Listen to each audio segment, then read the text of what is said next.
skies. Hotty-toddy down in Oxford, rebels rise. Cowbells ringing in Starkville all night. Rocky Top singing in that Leland light. Anchor down Vandy, black and gold pride. Gamecocks crowing in Columbia loud and wide. Saturday light, y'all know the deal. SC pride, we keep it real from the swamp to the grove. Let that crowd roll. It's water cooler talk, we talk that score. Saturday light, y'all know the deal. SC pride, we keep it real from the swamp to the grove. Let that crowd roll. It's water cooler talk, we talk that score. Gators in the swamp, chomping all day long. Saturday nights in Death Valley, that tiger strong. So we Razorbacks, crowd calling the hogs. Blue Ridge battle, Wildcats bringing the dogs. Show me Miss Zoe, black and gold fight. Boomer Sooner running on a Saturday night. Hook 'em horns, burnt orange in the sun. 12th man standing, Aggies get it done. Saturday light, y'all know the deal. SC pride, we keep it real from the swamp to the grove. Let that crowd roll. It's water cooler talk, we talk that score. Saturday light, y'all know the deal. SC pride, we keep it real from the swamp to the grove. Let that crowd roll. It's water cooler talk, we talk that score. Yes, sir, man. Appreciate y'all so much for rocking with us here, man. This is a special edition of Water Cooler Talk, man. We do conversations, man, and we're trying to get this thing up and popping and rolling, man. So we appreciate y'all so much for rocking with us here. As always, before we get into it, man, make sure you follow us on Facebook at the Water Cooler Talk Podcast, man. Follow us on Instagram and TikTok at the Water Cooler Talk. Follow us on Twitter at CoolersPod23. And of course, subscribe, like, share, and hit the notification bell button here on YouTube so you know when we post more videos and when we go live. I told y'all, man, I was gonna try to start bringing y'all some guys from around college football and from some of the teams that Auburn will be playing this year. And today we got a very special guest with us around the water cooler, man. I actually went to school with this guy back when I was at South, man. So, ladies and gentlemen, it is the voice of the South Alabama Jaguars. It is JT Crabtree. JT, how you feeling, man? What's going on, man? Appreciate you having me on here. Hey, man, thank you so much, man, for giving me a little bit of your time today, man. Hope all is going well with you, man, in the South Alabama Jaguars, man.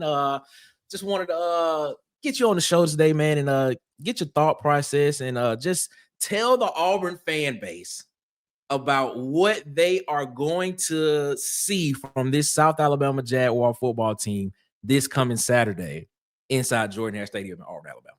Yeah, it's a great opportunity for South Alabama. Credit to Auburn for actually agreeing to play this game because there's another school in state that will not play anybody else like this in state. So credit to Auburn for actually putting this down on paper and saying we'll play it. Yeah, cool opportunity for South Alabama to potentially make a little bit of noise. We'll see what happens. Of course, this is a bye game coming up this weekend, so on paper, it's supposed to be we pay you to come up here to beat up on you a little bit and you go home with a check. But, we'll see what happens. South Alabama's got a history of playing up to some folks. In 2016, we beat Mississippi State in Starkville to start the year. Yep. Just 2 years ago, we went up to Stillwater, Oklahoma, and blew the doors off of Oklahoma State. Yep.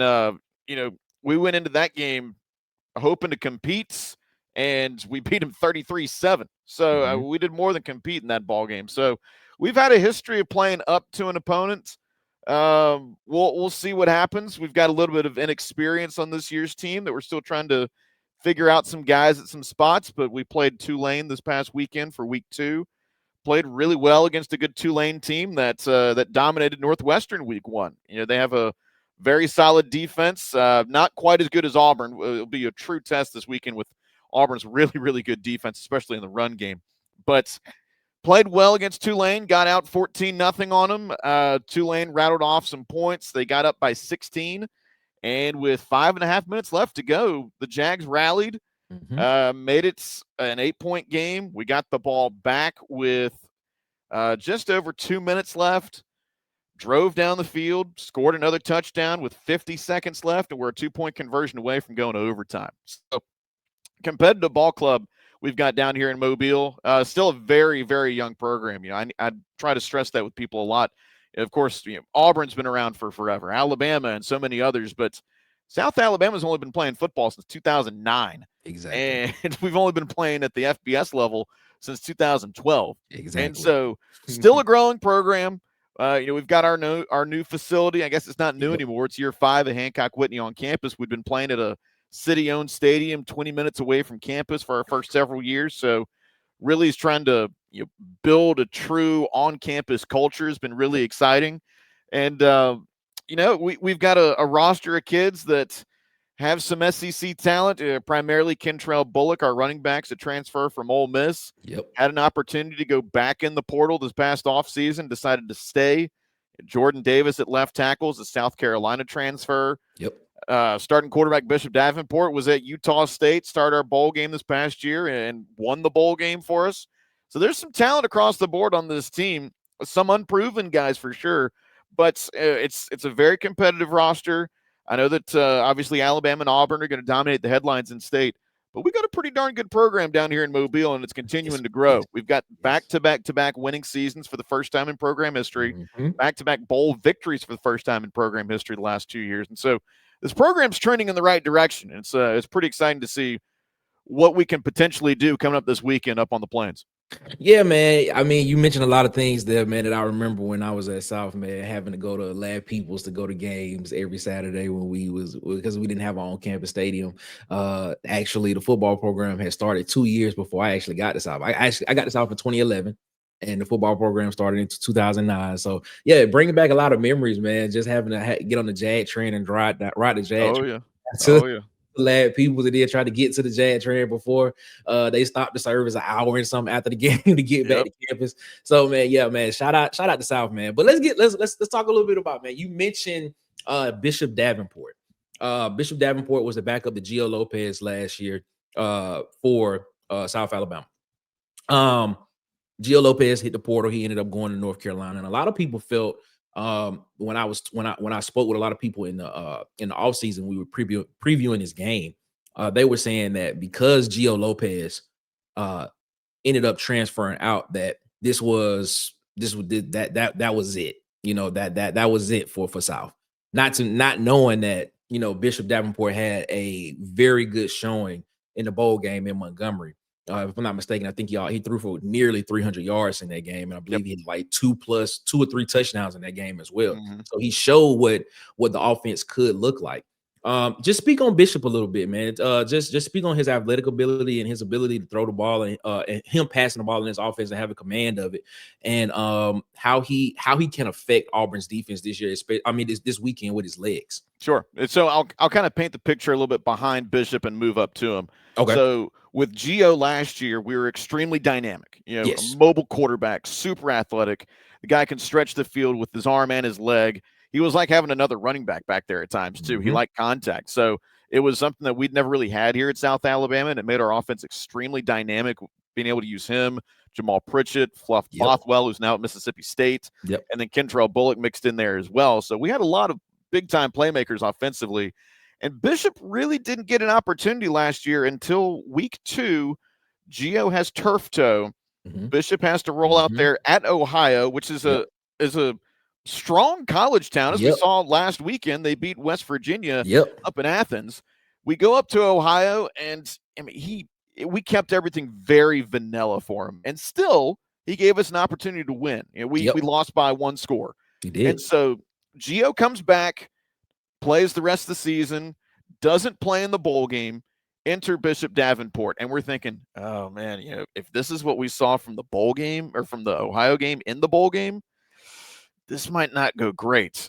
And you could not tell the difference between Gio Lopez and Bishop Davenport when we rolled out there for the bowl game. His vertical ability was great. Maybe not quite as good of a runner, but still very, very solid when he totes the football. He's very athletic. He hasn't had an opportunity as much as Gio. He went to Utah State, started a couple of games as a true freshman, adjusting from growing up in Spring, Texas, where he's from, moving to the Mountain West. That's a big change, man. From Texas to Logan, Utah is a massive culture difference. And so he leaves there, comes to South Alabama. He backed up behind Carter Bradley for a year, then behind Gio Lopez last year. And now he's the guy in week one, again, we kept it very vanilla playing Morgan State, not wanting to show Tulane too much on film.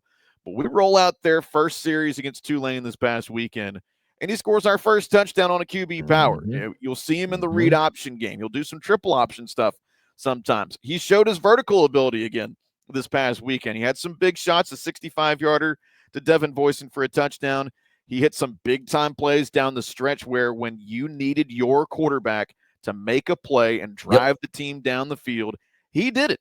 Last year, he came in late in the game at Georgia Southern when Gio got hurt, and Bishop promptly threw a pick, and we lost the game. This year, he comes in, like I mentioned before, you're trailing by 2 touchdowns with 5.5 minutes left. The dude drove us down the field, scored 2 touchdowns, and gave us an opportunity. It was really encouraging to see what Bishop brings to the table. And again, his legs are a weapon. They're not quite as good as Gio last year, but still very, very serviceable, a very good runner. He likes contact. The dude never slid when he carried the ball this past weekend. Lowers his shoulder, gets those extra yards or 2. He's exciting to watch, and he's just a redshirt junior. He's got another year under his belt. He's going to continue to grow and get better as the season goes. Now, he has not personally played in an environment like Auburn that he's going to see this coming weekend. So that'll be a question mark about how he looks. But overall, I'd say we're very, very comfortable with what Bishop brings to the table for us, the quarterback spot. Yeah, I agree with you there, man. I every Saturday, I have Auburn up and I have South Alabama up right next to it, so I can see it and just see what's going on. Even though most of the time South Alabama, I think it's on ESPN on the app. Sometimes you have to watch it and stuff like on ESPN Plus. You have to watch it, but I'm always watching it. And I'm telling you, man, this is. I try to tell people because one thing that Auburn's defense has always had problems with has been the running quarterback. And you see Bishop, and when you see him and you see his ability, not saying he wants to run first, but when he does, when it does happen, it can be a problem. And something that has been a problem for Auburn has been the running quarterback.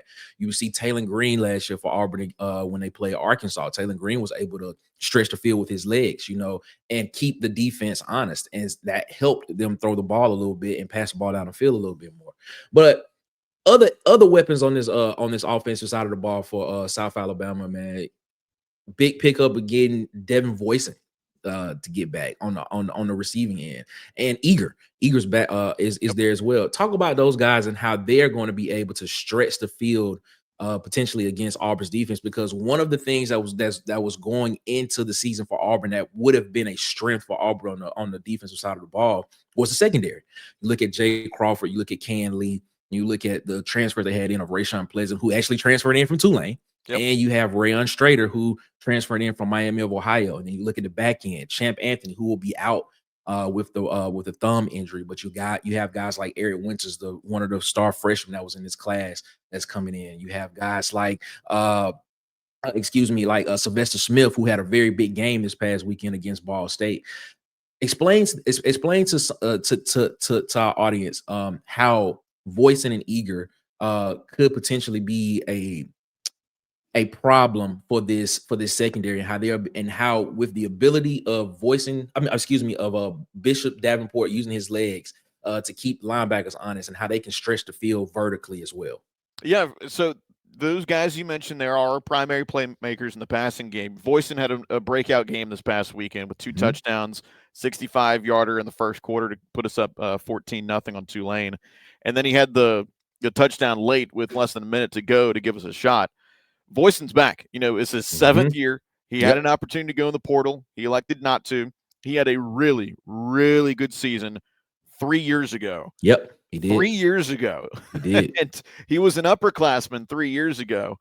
2 years ago, tore his ACL week 2, comes back last year and just wasn't the same. He had put on weight to help support and stabilize his knee. He had to play with a knee brace on. He was much slower. His breaks were not smooth, and he just wasn't the same guy. He was out there, he contributed, but he just wasn't the same guy. Now this year, he's lost a lot of weight. He's changed his diet. He changes the way he moves around. He's ditched the knee brace. He looks like the Devin Voisin of 2022. And he's been really, really solid so far through 2 ball games. He's a possession guy. He's not going to beat you with his legs, just blow by you off the break, but his route running is very smooth and clean. He's going to pull away from you in the little soft zones on the edges and whatnot. He's a really good 6 yards and stick guy. Gotcha. Now, like we saw this past weekend, if you get him in space, he can make something happen. Now, he's just not going to break away from you off the line. Anthony Eager, however, is the guy to beat you off the line. He's our fastest guy on the team, no question. You'll see him a lot in motion. Just about every play, you'll see somebody in motion for our offense, and I'll talk about that more in a second. But Eager is the guy he'll get the jet sweep touch passes in motion. He'll try and get to the edge. He is probably our most dynamic guy who can make a play by himself. And so he's the guy that you'll see get out in space, run around a good bit. We'll try to get the ball in his hands. When we went to LSU last year, they had problems keeping up with Eager. He scored his second career touchdown in Baton Rouge last year. And so I think you'll see more of Anthony Eager than we saw the last 2 ball games. Obviously, we kept it vanilla week 1, and then he kind of lost some confidence last week because he fumbled a ball in a jet sweep. So I think we'll see some more of Anthony Eager. We'll see a lot of Devin Voisin. You'll see some Brendan Jenkins mixed in there. He's a Samford transfer. He's the son of former NFL receiver Michael Jenkins. So he's got some pedigree to him as well. And so we'll see those guys mix in there a good bit. Jeremy Scott is a redshirt freshman that has had a heck of a camp last year, then got banged up and had to redshirt. He had a one-handed 34-yard catch this past weekend against Tulane. That was really, really impressive. A defender draped all over him. He spun and caught it away from him with one hand, which was really nice to see. So you'll see a couple of guys mix in there. And I mentioned those motion plays.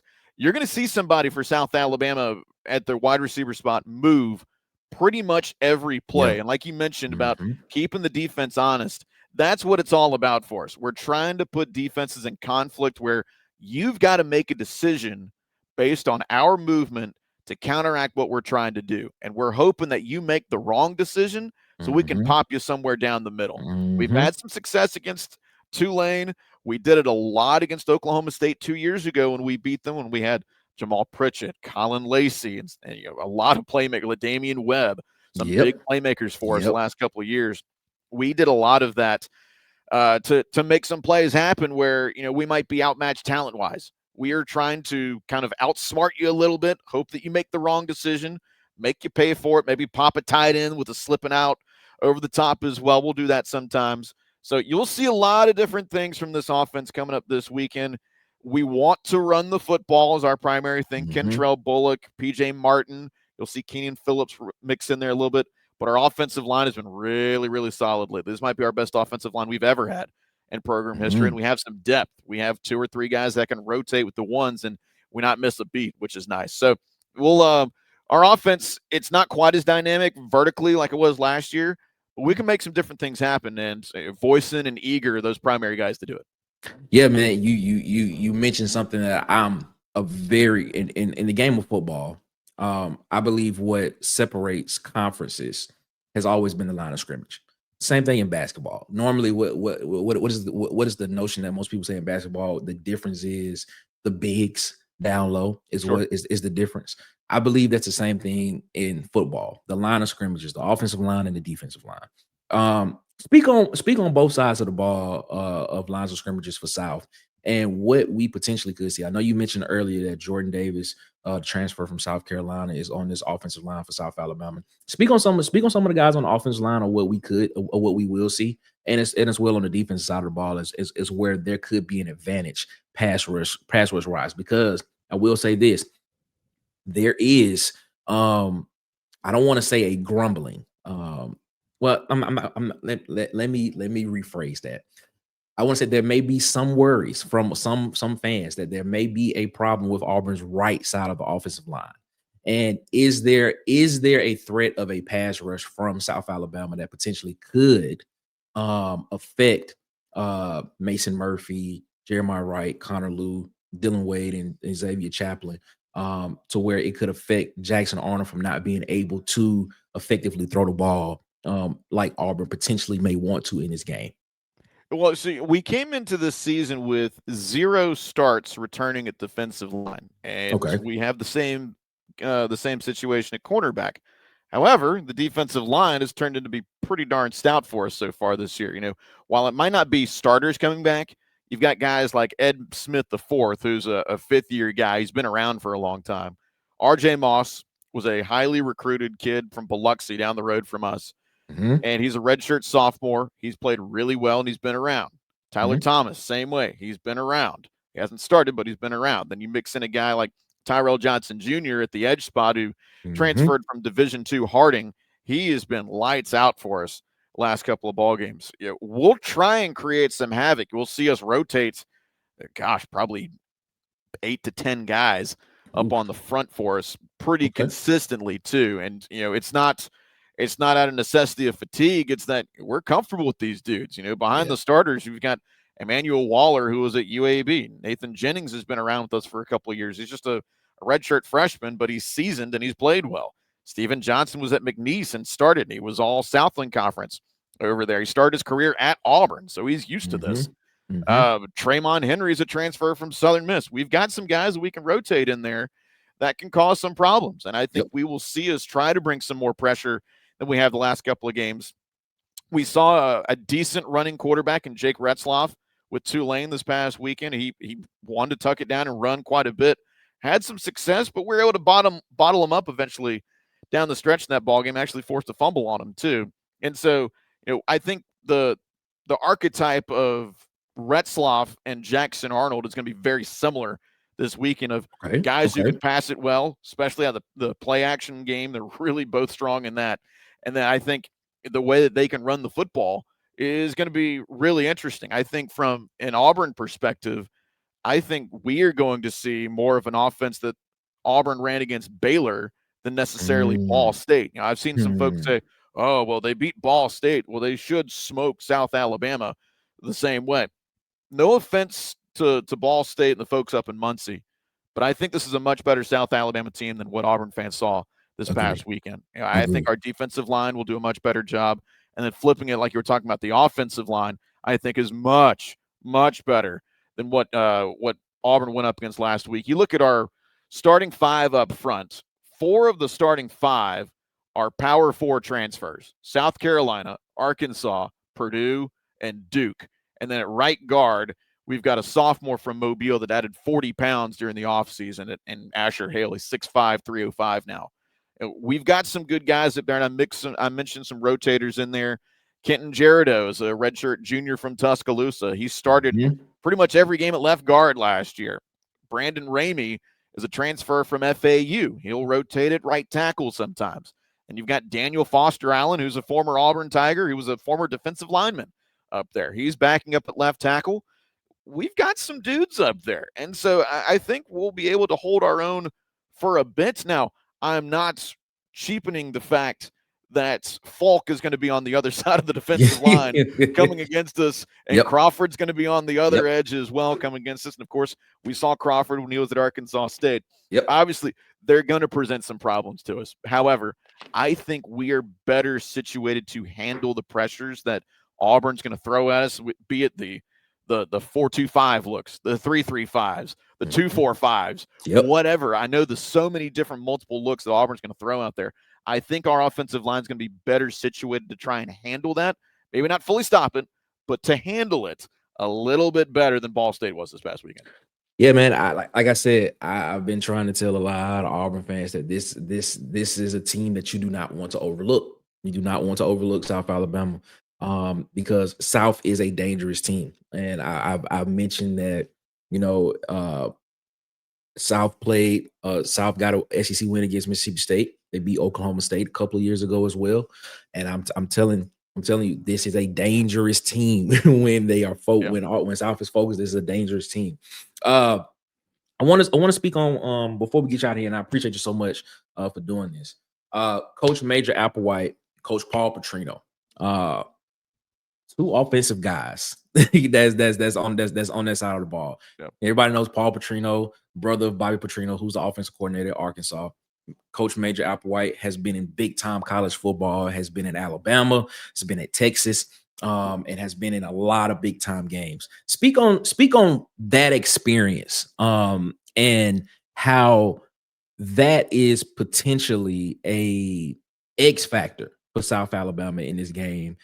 for those guys having that type of experience in what's considered to be big time college football and coaching in games that have had meaning at some point in time in their career. And of course, Trey Williams, who is an Auburn graduate, who is on this South Alabama coaching staff as special teams coordinator, and I believe linebackers coach, if I'm not mistaken. Correct. As well. So just speak about those guys as well.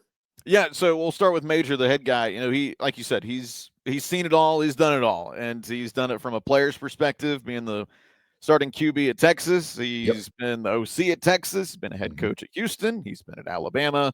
Spent a lot of time at Alabama, not only as OC, but he's been an analyst there. He's been with us now for 5 years, 3 as OC, and now this is his second year as head coach. And, you know, he's kind of done a little bit of everything. And, you know, he understands the challenge that's in front of us. But I think the players really respect the fact that, you know, it's one thing when you got a coach saying all the things about the game day and the atmosphere is going to be like this. You're going to experience that. It's going to feel like this. It's one thing if just a coach says that. It's one thing different, though, if a former player is telling you that as your head coach. You know, Major has been in their shoes in these environments, legitimately playing these games. And so I think that definitely helps the credibility and calm the waters, so to speak. And then Paul Petrino, too, is a really good offensive mind. Not only has he coached in the SEC, but he was head coach at Idaho that took on Auburn a couple of years ago, too. And he actually talked about that the other day in his weekly presser. That's, you know, we didn't win the football game, but we scored some points and we had some fun up there. And so he's familiar with the environment. Of course, he's familiar with the talent level and the competition level in the SEC and whatnot. But, you know, those guys definitely help just knowing what to expect going into an environment like this. It's, you know, if you haven't been there as a player, obviously it's really hard to replicate. You know, you can go there as a fan and get a feel for, oh, this is what they do at kickoff. Oh, they do this after touchdowns. Oh, you know, they play this music on third down or whatever. You know, you can get a little bit of a feel for that, but it's different when it's directed at you down there between the lines. Exactly. And so I think Major Applewhite, Paul Petrino definitely helped that. And then Trey Williams, of course, you know, firsthand wearing blue and burnt orange, definitely knows, you know, what it means to play in that environment. And so I think that's a good perspective for the guys to hear the outside of, we came in there, you know, the fans are going to yell this at you. You're going to experience this getting off the bus and whatnot. But also to have that inside of, hey, you know, they're also this if you're playing for them. You know, they're great people, the family mentality and whatnot. All of that is the opposite side of the coin that our guys aren't going to see, but they can understand through Trey Williams. And so I think that helps to tell the full story of, it's not just 88,043 people screaming at you that they hate your guts. It's, they love the Auburn Tigers. They just don't want you to have a good day today. That's all it is. That's it. Well, I appreciate you so much, JT, for coming on and doing this with us, man. Thank you so much for taking a little bit of time out your day and doing this for us, man. I do want to ask you this one question. What is the projection for South in the Sun Belt this year, man? Yeah. Could we see a Sun Belt title coming back to the Jaguars? Could the belt be staying in Mobile this year against Troy? Could it be? We got the belt back last year, and we'll go back to Troy this year and try and bring it back home. You know, we're in the West Division. The Sun Belt's the only conference that still plays divisions, and I think we've got a shot. You know, I think we got a really good chance. Last year, we were 2 quarters away from being in the Sun Belt Conference Championship game. We were right there in it, and it was 2 games that we had fourth quarter leads, just couldn't hold on. And so the West this year seems to be pretty wide open already. You know, Louisiana was the favorite going into it, and they've lost their starting quarterback for the year. Arkansas State was a really good team with a lot of young talent. They've lost their starting running back for the year. So the conference is kind of opening up a little bit. The division, at least, is opening up. You know, the East is going to run through James Madison. The Dukes are really good. If they could figure out their 2 quarterback thing going on with Alonzo Barnett and Matthew Sluka, they'll be really solid up there in Harrisonburg. Really But I think the Jags are definitely in the mix, man. I think we've got a great opportunity. The West is wide open. We've got a good squad over here. I was really encouraged by the result against Tulane, and we'll see what happens when we roll it out there on Saturday, and we'll get into conference play the week after that. Yes, sir, man. Appreciate it so much, JT, for rocking with us here around the water cooler, man. Thank you again, man, so much for coming on and doing this, man. You have no idea how much this is appreciated, man. Thank you. I appreciate you reaching out to me, man. You reached out to me a couple of weeks ago. I was glad to hop on here. Glad yes, we got to catch up a little bit. Yes, sir. Appreciate it, man. Hey, and thank y'all so much for watching this episode of Around the Cooler with us, man. As always, make sure that you follow us on Facebook at the Water Cooler Talk Podcast, man. Follow us on Instagram and TikTok at the Water Cooler Talk, on Twitter at CoolerSpot23. And of course, subscribe, like, share, and hit the notification bell button here on YouTube, so you know when we post more videos and when we go live, man. We'll be back tomorrow for our call-in show for the week, Wednesday. 8 p.m. Eastern, 7 p.m. Central, back around the water cooler, man. We appreciate y'all so much, and we will see you. As always, y'all have a good one. Better yet, y'all have a great one. Y'all be blessed. Make sure y'all give the man upstairs above his, because he deserves all the praise and the glory. And until then, it is one love. And guess what? We out this mug. I holla. Peace. Let's get it. Boys and girls of all ages, you're tuned into the Water Cooler Talk Podcast, the biggest podcast in the world. Yeah. Thanks for checking out this episode of Water Cooler Talks with your hosts, Nick Frazier and Marcus Fitzpatrick. Make sure you like and subscribe on your favorite podcast platform so that you never miss an episode.